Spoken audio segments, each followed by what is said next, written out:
latest flashpoint in the South China Sea, resulting in summons for both Chinese and Philippine ambassadors.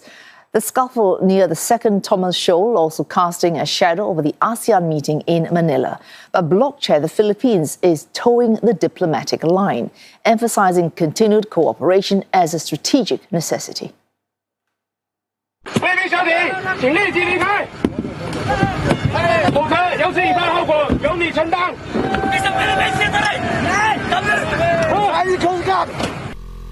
Conflicting accounts of the latest encounter in the South China Sea.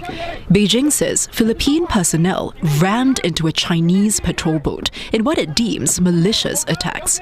Manila accusing China of issuing false and misleading statements as well as doctoring footage of the clash.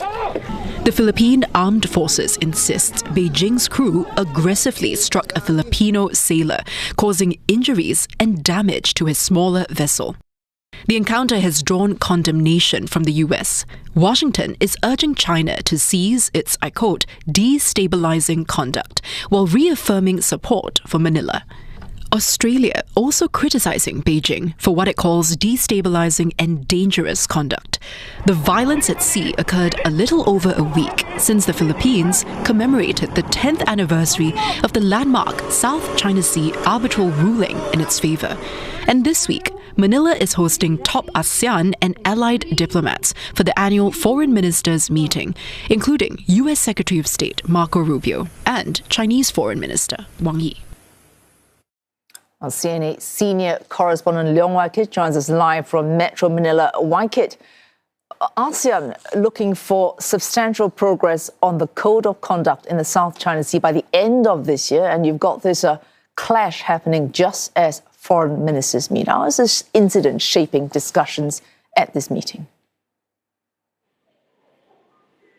Yeah, so there are many moving parts, and the story that came on before me sort of sums it up. It also shows the expansion of influence. The story had also said that Washington as well as Canberra had also weighed in, stood behind Manila to call out China's aggression. Now, these countries were among 14 countries that on July 12 came up with a joint statement, and that is the 10th anniversary of the South China Sea arbitral ruling anniversary. And those countries had stood firm to say that that ruling is legally binding. Now, China's point of view is that it neither recognizes nor accepts that ruling. And China has also used the narrative of bloc politics targeting a third country. But it does not mean that moving forward from Wednesday onwards, the ASEAN meetings are going to be all dark and gloomy for various reasons. One, China has already said that ASEAN platforms should not be used to discuss your bilateral maritime disputes. And two, to borrow the words of Prof. Lim Tai Wei, who spoke to Ottilie Edwards on the East Asia Tonight program, there will be a planned Trump-Xi talks soon. And for that to happen, the optics has to be kept up. And right now, the ties are seen to be stabilized, but that does not mean that Washington and Beijing cannot put forth their own national interests first, because stabilizing of ties also means that there is room for parties to agree to disagree. So moving forward from Wednesday onward, the ASEAN meetings may not be as serious as some feared to be. All right, Waikit, of course, ASEAN, much more than just what's happening in South China Sea. In Myanmar, years, that crisis still not resolved. We've had movement from the new Myanmar government. Any reactions where you are on the ground to the 5-point peace plan?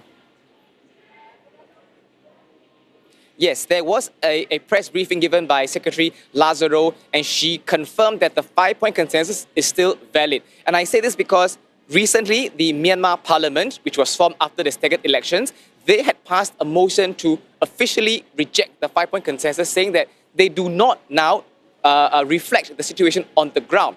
But Secretary Lazaro had conveyed to the media what Myanmar's Tin Maung Sui had spoken to the foreign ministers on July 12 in Thailand. Take a listen. He sort of rejected it, denied it. He defended that the 5-point consensus still exists.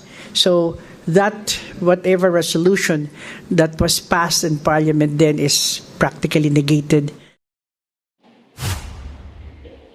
Yeah, the other thing I'm looking out very closely of is Aung San Suu Kyi. Now, her name has been invoked recently as a measurable for the Myanmar military's progress. And this was introduced as one of the indicators by Thai Foreign Minister Sihasak Phuangketkeow.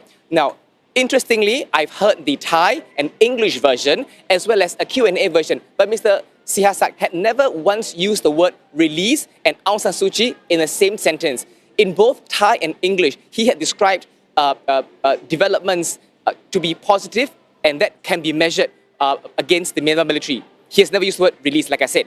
On the other hand, we've got countries like Singapore. Dr. Vivian Balakrishnan was very explicit to have a measurable progress, and I'm rephrasing here, one of the conditions is to release prisoners, including Aung San Suu Kyi. So you see, even if Aung San Suu Kyi's name were to be brought up as a measurable, it appears that among the ASEAN foreign ministers, there are also disagreements as to how that should be measured. So I'm keeping a very close watch on that front. And we will see if there's any clarity or any, I suppose, adding meat to the bones of any agreement on benchmarks in Myanmar. CNN senior correspondent Leong there for us in Metro Manila. I'll return to the South China Sea dispute between the Philippines and China, and our senior correspondent Tan Guan with more on the Chinese position. China says it has no choice but to respond and has warned Manila to restrain its frontline personnel or bear the consequences. Beijing also sent a broader message ahead of the ASEAN meeting. The ministry said that regional forums should not be used to discuss bilateral maritime disputes. It also warned the Philippines, as ASEAN chair, not to put its own political interests above regional peace and stability. The spokesperson also said that certain forces tend to stir up maritime issues whenever important regional diplomacy is taking place, and asked who was behind it. So Beijing's message is that it will not back down at sea, and it does not want Manila to internationalize this bilateral dispute through ASEAN. 我们敦促菲方切实履行承诺，立即停止海上滋事挑衅和不实炒作，切实约束好一线人员，否则由此产生的一切后果由菲方承担。